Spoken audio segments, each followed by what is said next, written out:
Storage Wars. Can you find comics in storage auctions, or is it too good to be true? We'll take a little bit of a look on this video from Bronzeville Comics.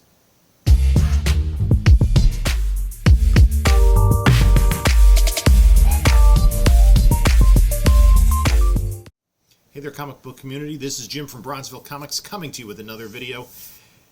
If you like this, what we're doing on the channel, please subscribe to the channel, leave a comment down below on what you think, and also subscribe to us on the social medias, on Instagram and on Whatnot. And actually, probably later this week, I will be attempting my first Whatnot sale.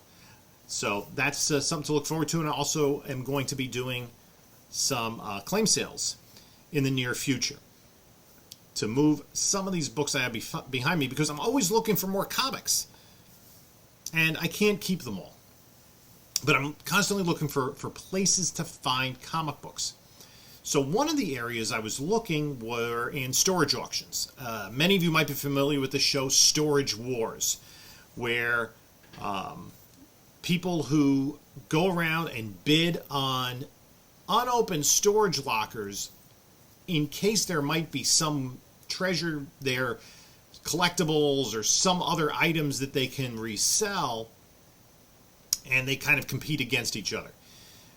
And occasionally they find comic books, but more likely they're going to find comic books in someone's house that they've gone into.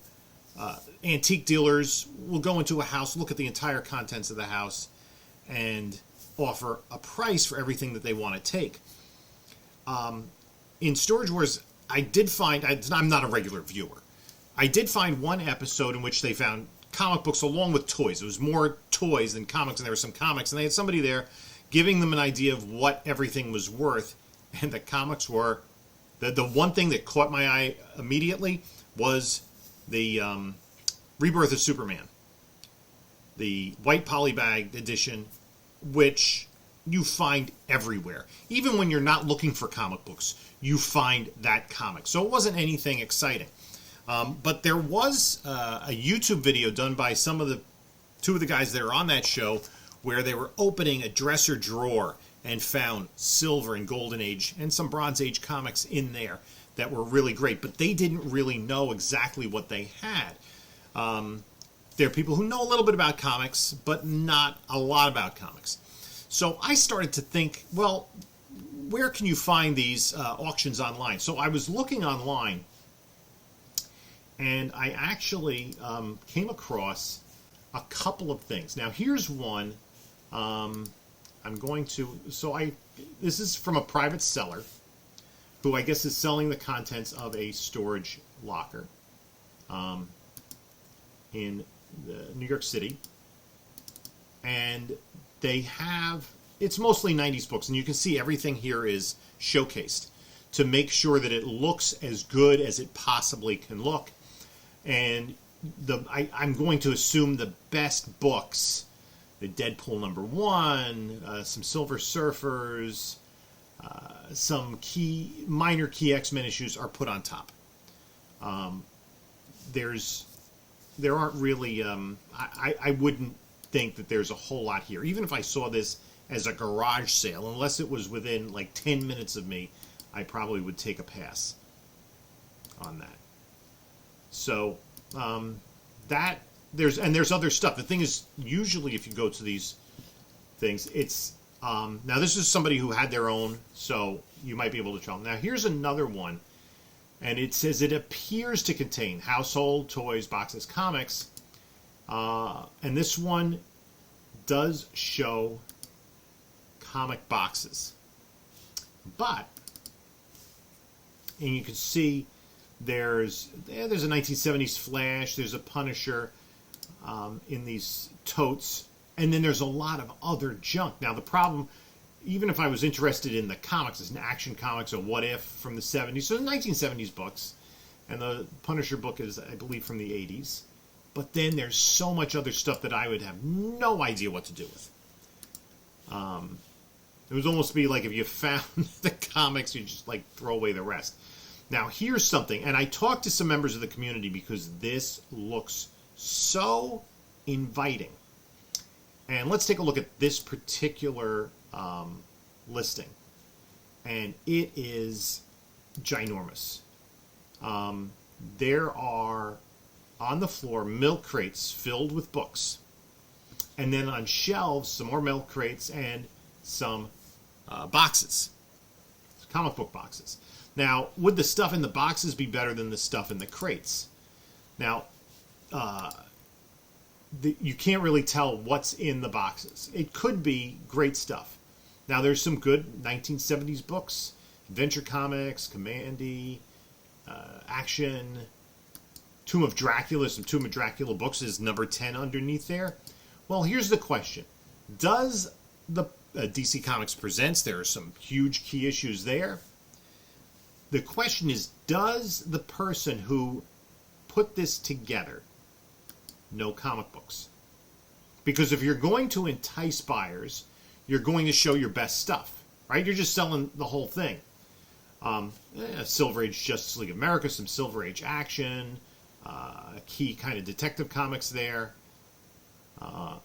Jimmy Olsen, more detective comics. So there's a lot of stuff there.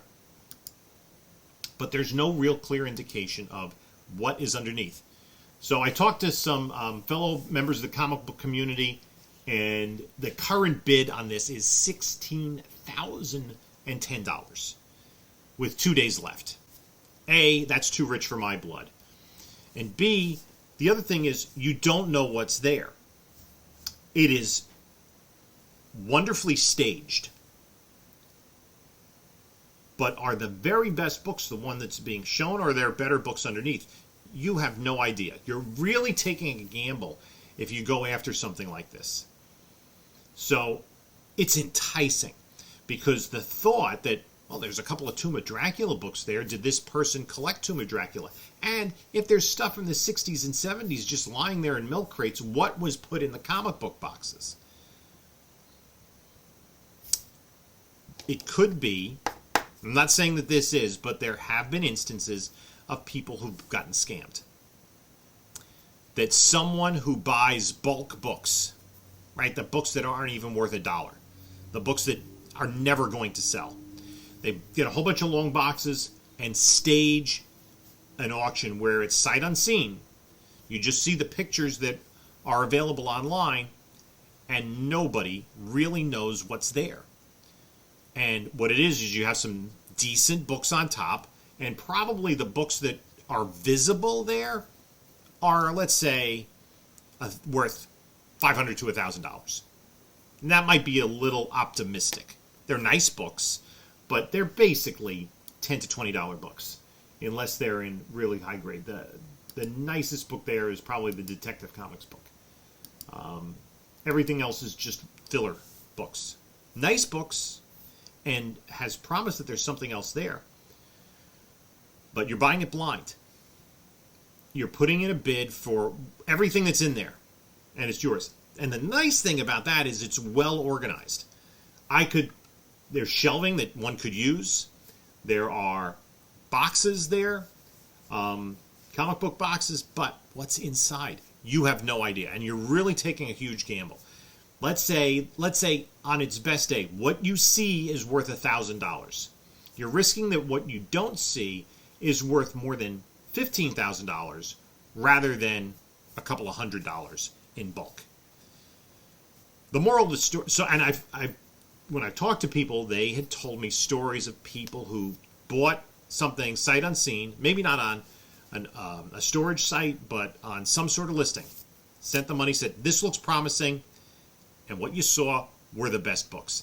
Everything else was, Richie Riches or 90s Valiant comics that nobody can get rid of. The moral of the story is, buyer beware. And as enticing as this is, especially for that price point, I would never buy that many comics without being able to take a look at them. If somebody said, okay, I'm asking $16,000 for what's in this storage, you want to meet me and we can make a deal, I would be there. but I'm not going to lay out an enormous amount of money and only knowing about 3 dozen books that are in that collection.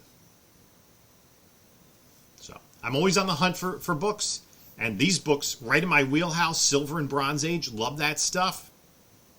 But I'm going to take a pass on this one. What do you guys think? And have you had any experience with looking at storage facilities that are up for auction? Some people do very well with it, but it's a gamble that may be a little too rich for my blood. So leave a comment down below. Again, like, subscribe. And this is Jim saying until next time, enjoy your comics.